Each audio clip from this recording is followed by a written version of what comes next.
La vie, oui. Et la vie était la lumière des hommes. Et la vie était quoi? La lumière des hommes. Était la lumière des hommes. Je vous explique ce verset. Quand Adam et Ève étaient dans le jardin, on dit qu'ils étaient nus, mais ils ne savaient pas qu'ils étaient nus. Pourquoi? Parce qu'ils étaient couverts de quoi? De la gloire de Dieu. Et la gloire de Dieu, c'est ça qu'on appelle la lumière. C'est pour ça qu'on dit lève-toi, brille, car ta lumière arrive et la gloire de l'Éternel se lève sur toi. La gloire, c'est la lumière. Dieu, là, le vêtement que vous portez, là, Dieu ne porte pas ça. Dieu, son vêtement, c'est le vêtement de lumière. C'est la lumière qui est son vêtement. Est-ce que vous êtes avec moi ici? Amen. Si vous portez un vêtement sur votre corps physique, c'est parce que votre âme doit porter aussi un vêtement. Amen. Maintenant, le vêtement de l'âme, c'est la lumière. Amen. Quand l'homme a péché, que la mort est entrée, puisqu'on dit la gloire est partie. Donc, ouais, la lumière qui était autour de lui, qui pouvait cacher sa nudité, cette lumière est partie. C'est pour ça qu'il était quoi? Nu. Amen. Amen. Et il n'avait pas la vie maintenant de Dieu en lui. Donc, ce que vous appelez vie, en réalité, ce n'est pas que la respiration, le fait que tu arrives à respirer. Non. La vraie vie, en réalité, c'est Dieu lui-même. Et Dieu lui-même met une partie de lui en toi. Et cette partie de lui qui met en toi, ça te couvre de sa lumière. C'est ça qu'on est en train de dire dans Jean 1, verset 4. Relis, vont comprendre. En elle était la vie. C'est-à-dire qu'en elle, qui est la parole, là, en elle était la vie. Est-ce que vous voyez? Oui. Et la vie était la lumière des hommes. Maintenant, la vie était la lumière des hommes. Parce qu'en réalité, en Adam, là, tous les hommes étaient en Adam. Il y avait moi ici. Amen. Tous les hommes étaient comme ça en Adam. Donc on dit la vie était la lumière des hommes, c'est de ça qu'il est en train de parler. Donc la vie se trouve en qui? Dans la parole. Qui est qui? Qui est Jésus, qu'on appelle le prince de la vie. C'est pour ça qu'il pourrait venir devant les gens pour dire qu'en réalité, vous vivez, mais vous ne savez pas qui est la vie. C'est moi qui suis le chemin, la vérité et la vie. Regardez, Jean chapitre 5, deuxième passage. En vérité, en vérité, je vous le dis, celui qui écoute ma parole, et qui croit à celui qui m'a envoyé, à la vie éternelle, à la vie éternelle, oui, et ne vient point en jugement, Regardez ce qui va suivre maintenant. Mais il est passé de la mort à la vie. Il est passé quoi? De la mort à la vie. Il est passé de la mort à la vie. Donc en réalité, le premier état spirituel de l'homme, c'est quoi? La mort. Est-ce que vous êtes avec moi ce matin? Amen. Le premier état spirituel de l'homme, c'est quoi? La mort. C'est la mort. C'est pour ça qu'on n'est pas chrétien. Donc Jésus annonce aux hommes que le premier état spirituel, c'est la mort. On passe maintenant de la mort à la vie. À partir du moment où on a écouté la parole de Jésus, on a reçu, on a laissé cette parole à faire le travail de Dieu dans notre vie, à l'intérieur de nous. Et c'est ça qui va faire que l'homme qui est mort à l'intérieur selon Dieu là, puisse revenir à la vie. Amen. Comme ça, Jésus, dans Luc chapitre 9, verset 60, il y a un homme qui veut le suivre pour aller prêcher. Il dit, laisse-moi d'abord aller enterrer mon père. Jésus dit, laisse-moi les morts enterrer leurs morts. Bien. Laisse les morts enterrer leurs morts. Qu'est-ce que Jésus est en train de dire? Il est à côté de lui. Quand il dit laisse les morts enterrer leurs morts, il y a combien de morts dans ce verset-là? Il y a combien? Donc il y a un mort qui est vivant. Donc voici le mort qui est vivant. Et voici le mort qui est mort. Vous êtes avec moi ici? Maintenant il dit laisse les morts enterrer leurs morts. Donc enterre-le. Enterre-le. Donc mets-le. Fais-le coucher. Il veut que vous compreniez les choses. Donc celui qui est là, c'est lui qu'on met au cimetière. Amen. Lui, il n'existe plus sur la terre. Amen. On ne peut plus lui prêcher. Il ne va plus à l'école. Il ne fait plus tout ce que les hommes qui sont dans ce monde-là font. Mais qui l'a enterré est mort. Donc vous voyez un mort réellement, lui là par exemple, il a diplôme. Amen. Il travaille à la banque. Il roule dans 4x4. Il se parfume avec Christian Dior. C'est un homme très intelligent. Il habite réellement dans triplex. Mais comme il ne s'est pas encore uni au prince de la vie, quoique vivant, c'est-à-dire que devant nos yeux là, au ciel, il est comme un mort. Il est mort. Quand tu rentres dans le monde là, après, quand tu rentres dans le monde, tu es né, non? Après, on va au palais ou bien à la mairie pour faire extrait d'acte de naissance. Tout le monde a ça ici. Quand tu viens aussi dans le royaume de Dieu, on doit aussi t'inscrire parmi les premiers-nés des vivants. Ça veut dire que parmi les vivants, on inscrit ton nom. Parce que Dieu sait que tous ceux qui sont sur là, tous ceux qui viennent dans ce monde-là, ils viennent étant morts à cause du péché. Donc le plan de salut doit faire en sorte que tous ceux qui sont morts passent de la mort à la vie. Et si tu as accompli tout dans ce monde, que tu n'es pas passé de la mort à la vie, le ciel dit que tu as échoué. Tu comprends pourquoi notre but là, ce n'est pas seulement de prier pour que tu te maries, non? Amen. Parce que si on a prié pour que tu te maries, alors que tu n'es pas passé de la mort à la vie, pourtant tu es assis pendant 5 ans dans l'église, le pasteur a échoué. Et moi je ne veux pas échouer. Amen. Tu es avec moi ce matin? Amen. Tant que je ne suis pas sûr que tu es né de nouveau, je ne suis pas tranquille. Quand tu m'appelles, mais moi c'est pour prier pour mon travail. Moi-même mon cœur bat. Parce que ce que Dieu veut pour toi n'est pas encore accompli. C'est ce que toi tu veux que Dieu fasse réellement pour toi. C'est-à-dire que ce que tu veux dans ta vie là, c'est tout ce que. Mais ce que Dieu veut, toi tu ne veux pas. La Bible dit ce que Dieu veut, c'est que tous les hommes soient mariés. C'est ça? Ce que Dieu veut, c'est que tous les hommes quittent le quartier Gobelé à Washington. Ce que Dieu veut, c'est que tous les hommes fassent quoi encore? Hein? Ils déménagent. Non, ce que Dieu veut, c'est que tous les hommes soient sauvés. Amen. Alléluia. C'est que tous les hommes soient sauvés. Autrement dit, qu'ils passent de la mort à la vie. Ça veut dire qu'il y a deux types de morts. Il y a les morts qui sont enterrés et il y a les morts qui vivent. Et nous tous, avant de connaître Jésus, le pasteur y compris, avant de connaître Jésus, était un mort vivant. Amen. Maintenant, qu'est-ce qui prouve qu'un homme est mort? Amen. Qu'est-ce qui prouve qu'un homme est mort? Parce que tu ne peux pas prouver qu'un homme qui est en train de vivre comme ça, que tu es mort, il va discuter avec toi. Amen. Amen. Mais il y a une chose que l'homme est obligé d'être d'accord. C'est que tu as déjà commis un péché dans ta vie.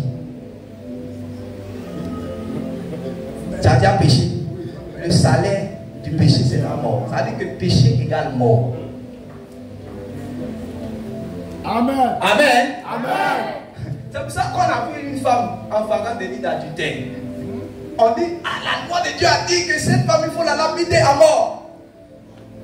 Qu'est-ce que toi tu dis si tu es vraiment prophète? Jésus, il a fait quoi? Il s'est levé d'abord. Il a commencé à réfléchir. Et puis après, il s'est levé et dit, ok. Qui donne vous réellement, parmi tout ce qui est ici là, qui n'a pas commis de péché? On dit depuis le plus vieux jusqu'au plus petit. Ils ont attrapé les robes là et tous ils sont partis. Parce qu'ils ont déjà commis un péché. Amen. Le seul qui n'a jamais commis de péché, c'est celui dont nous sommes venus t'annoncer.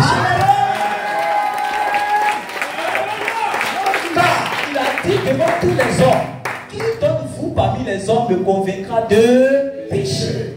Le diable s'est promené pour regarder dans la vie de tous les hommes, il a trouvé un péché. Tous les hommes, même ceux même réellement qui ont marché dans la crainte de Dieu, il a déjà trouvé un jour dans leur vie un péché. Des gens comme Abraham, des gens comme Moïse, des gens comme David, il a déjà trouvé dans leur vie un péché. Mais Jésus, le diable dit, viens trouver, viens faire ton travail. Tu vas chercher jusqu'à ce que tu vas te fatiguer. Tu ne vas pas trouver un seul péché dans ma vie. C'est pour cela que c'est vrai lorsque la Bible dit que c'est lui qui est le prince de la vie. Parce que ce qui amène la mort dans la vie des hommes n'a pas pu réellement avoir la victoire sur lui. Le prince de ce monde arrive, mais en moi, il n'a rien. Donc, cela qu'il a raison de dire, je suis le chemin, la vérité et la vie. Donc maintenant, l'intelligence des hommes, c'est de quoi? C'est de placer leur confiance, eux qui sont morts, c'est de placer leur confiance dans le prince de la vie. Amen. Quand ils vont placer leur confiance dans le prince de la vie, ils vont se repentir de leurs péchés, ils vont croire en lui, qu'ils vont s'unir à lui. Son esprit de vie va entrer en eux. Est-ce que vous êtes avec moi? Amen. Et ils vont être maintenant des âmes vivantes. Ils vont être des gens vivants. Au milieu des morts. Et ils seront vivants.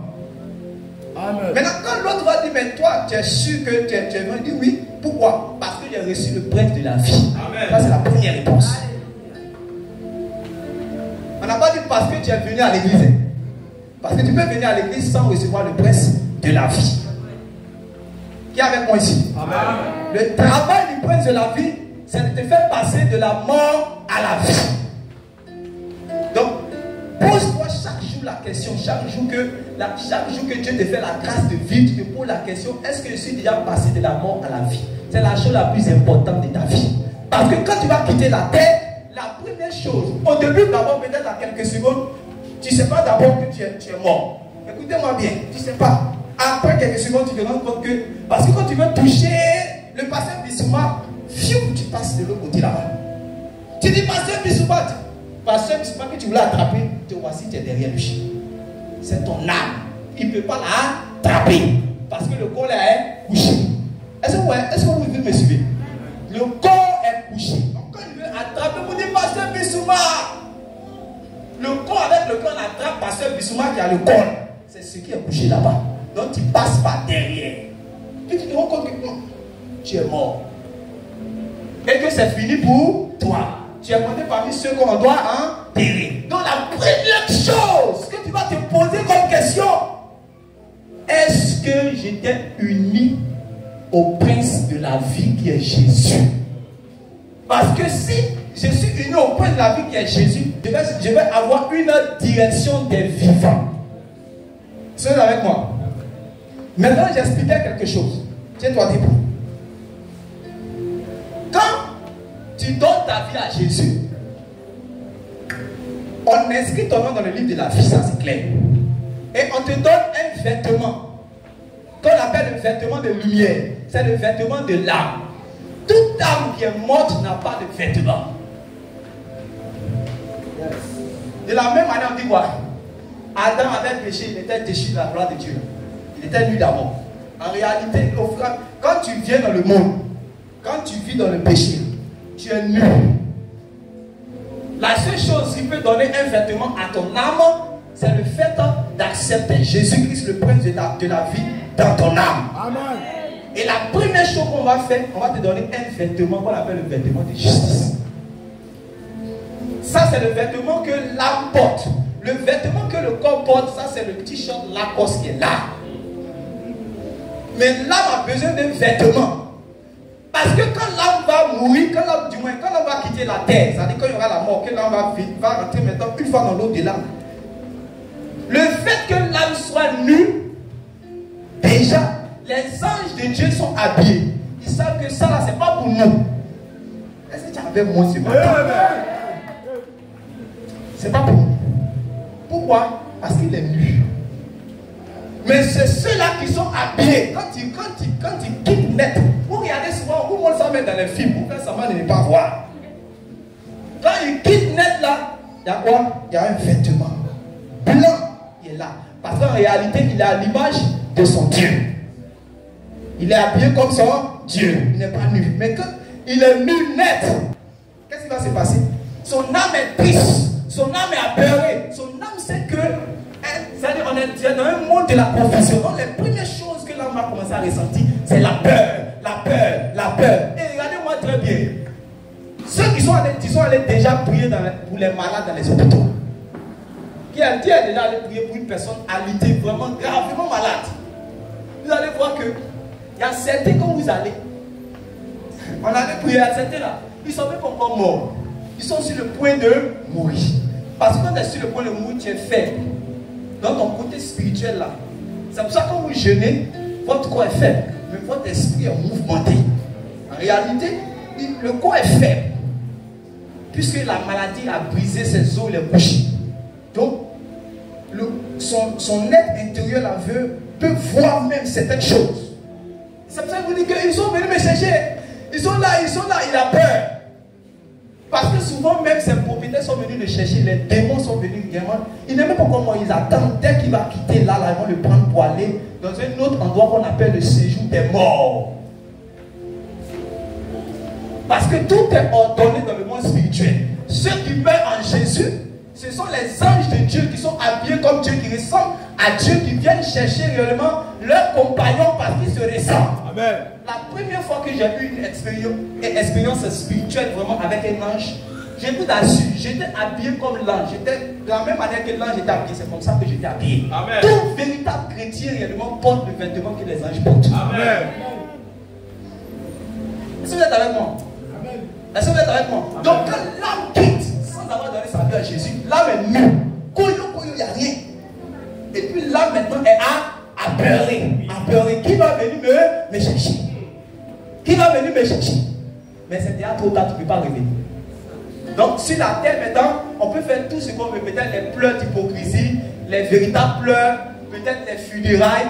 On va mettre l'eau bénite sur la tombe, on va mettre l'huile, on va envoyer le pasteur le plus haut pour venir prêcher, mais ça ne va rien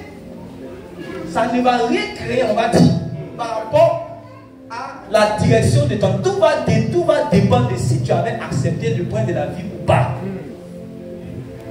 Oui ou non?